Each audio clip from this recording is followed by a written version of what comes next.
Pointless disclaimer, because some people, they just get offended for anything and they make me state the obvious. So let's state the obvious. What do I think and what is my position and what do I have to say about people who are left-handed? Open quotation, cool mate, closed quotation. Now let's see what the Romans thought about them, shall we?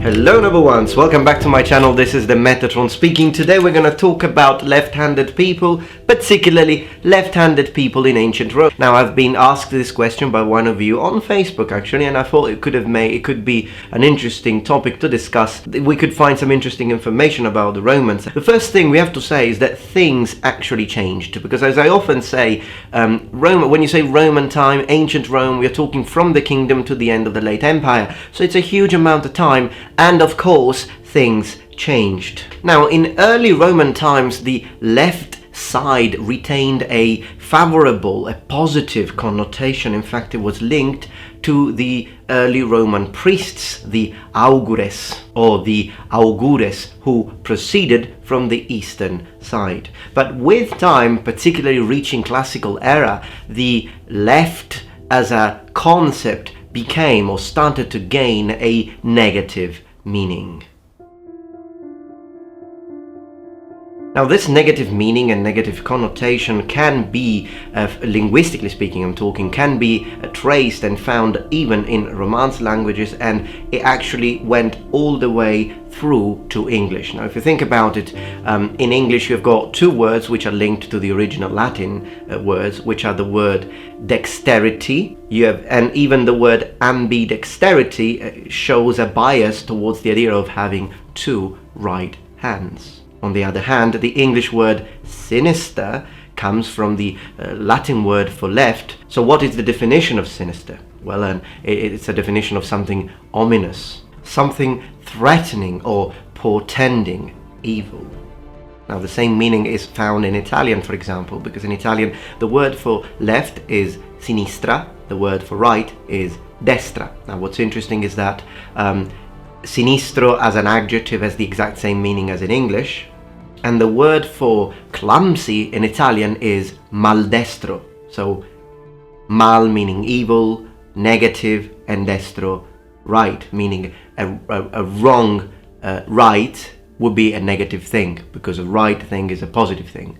And in English, if you think about it, right also means correct, and right also has to do in legal terms to the rights of a person. So right always has positive connotation, left tends to have negative connotation.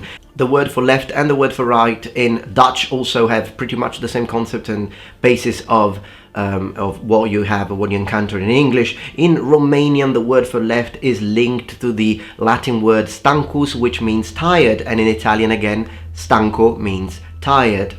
And the word left in English comes from Old English, the Old English word being lift, which meant weak. Now, I could give you a lot more examples of many other languages which have the same concept, but what we are trying to say here is within Europe, all of this situation in Romance languages was generated by, at least in Romance languages, was generated by Latin.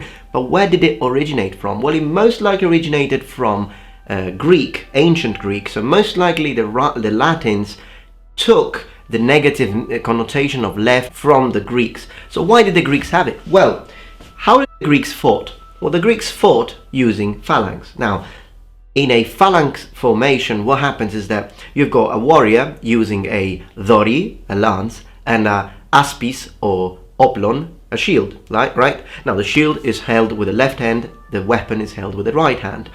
Why is that important? Because each warrior, each soldier in the phalanx formation. Each soldier is using his oplon or aspis to protect the soldiers on his left.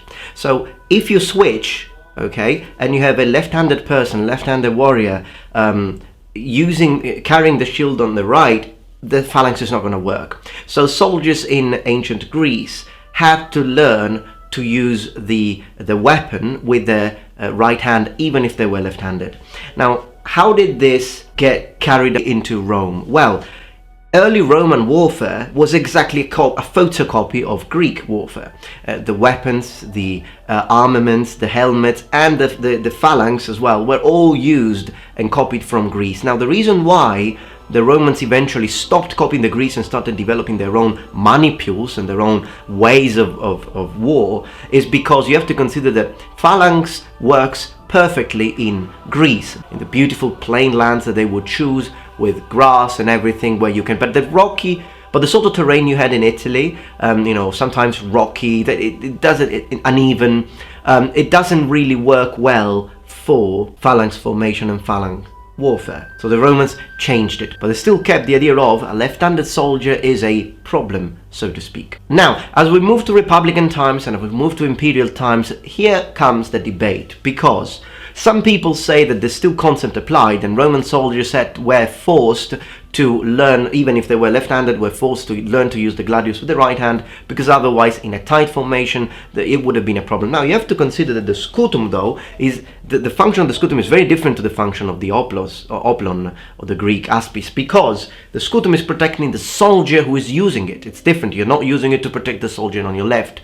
In fact, as far as the phalanx is concerned, the right hand soldier being there would be considered a position of honor because you had no one on your left. So it was the only exposed soldier, so to speak, and the phalanx had to maneuver in a way as not to allow their enemies to exploit that position and that. But Romans worked differently. The scutum is protecting a single soldier, the person who's using it. Now, some people have argued that this would not have been a big problem for the Romans, that it has been taught for a long time that this was also the case for the Romans. The Romans forced the soldiers left-handed soldiers to use the gladius with the right hand. But then some people counter-attacked this and they said well, it depends, because there is a huge debate on how much space there was between one soldier and the other. And some people say they fought close, some people say they didn't, okay? And we don't really have any proof to sustain one or the other school of thought. And for example, in wars such as the Dacian Wars, when we know that Romans did use the gladius as a cutting weapon and not only as a thrusting weapon, then some people say that most likely, in order to be able to swing the gladius, you need to have some space between the soldiers, because otherwise you would hit the other person.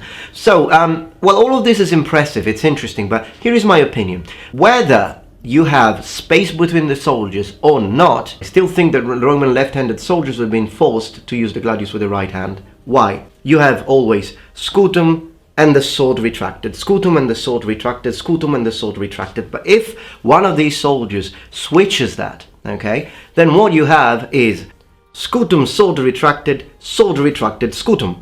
So you do have a hole here, whether they were close or whether they had some space between them, you have a hole, and that is problematic against missile fire. And when talking about missile fire, what is the perfect answer against missile fire, arrows, darts, etc. of the Romans? The testudo. Also, because you have to consider that in the moment you maneuver from standard formation to testudo, and when they ask you to open the testudo, so then you open it again, you still want to preserve a line of scutum in front of you. If you have a line of soldiers, and sometimes you have soldiers who are shoulder to shoulder rather than shoulder to scutum, then that could be problematic. Now, what's interesting about left-handed combatants, though, is that we have accounts of left-handed gladiators. We do have accounts on that. So we know that gladiators were allowed to fight left-handed, and this shouldn't surprise us, because a gladiator is one thing, a Roman soldier is another. In fact, I have been recently told that I was wrong when I talked about warriors, that I didn't talk about gladiators, but gladiators are not warriors. Okay, and the example of Spartacus is the exception that confirms the rule. That is just one exception. Gladiators are fighters. Gladiators are combatants. They don't go to war. Yes, maybe you can have the occasional gladiator who is a slave, who before was a warrior in the Gallic tribes. It doesn't matter. Once you become a gladiator, you're not going to war. So gladiators are not warriors. So Roman legionary is one thing, a Roman gladiator is another. Yeah, remember, it's the video where I said Roman soldier versus samurai. I talked about these two things. I think it was Gladius versus katana, and they told me you shouldn't use Roman legionary, you should use, but I'm comparing two warriors, and so Roman legionary, samurai. Gladiator maybe should be compared with a sumotori. Now we know that Commodus, the emperor, Commodus was left-handed, and we know that he fought left-handed in the arena. Of course he was the emperor, I don't think anyone would have rebuked him for that. And also we have Pliny mentioning a Roman officer, I think he was an officer, but anyway, it's a Roman soldier by the name of Sergius Silus, during the Second Punic War, who was very brave. He fought many battles, he was wounded multiple times, he was even captured by Hannibal a couple of times and managed to escape. And this soldier is represented in coins, and for example this coin here, we're using the gladius with his left hand. However, we do need to take into consideration that this man was reported to have lost his right hand. It was cut off in battle. And I think that the reason why he was praised by Pliny was also because of the fact that, you know, if you lost your right hand, you could go home, to be honest. But the fact that this man kept on, you know, doing his job was something that Pliny wanted to praise him for. But it doesn't mean all Roman soldiers who wanted to fight left-handed could have done it. It was a very specific situation. So, as you can see, there are still schools of thought. We can't be 100% sure. My position on this is that I think it's reasonable to imagine that Roman soldiers who were left-handed were forced to fight just like the others in order not to disrupt the formation and the battle tactics used by the Roman legion. Alright then, I hope that you enjoyed this video. It was an interesting way to both answer some questions that have been asked both on Facebook and I now that I remember also on YouTube a few times, and in the meantime bring up some interesting information and food for thought. Well, thank you very much for your time as always, and I will be waiting and expecting you tomorrow for my next daily upload. Of course, if you have any question about the Romans, medieval warfare, samurai warfare, ancient China, feel free to ask. And if I know the answer, or if I have enough time to research the answer, if I don't know it, I will definitely make a video about it.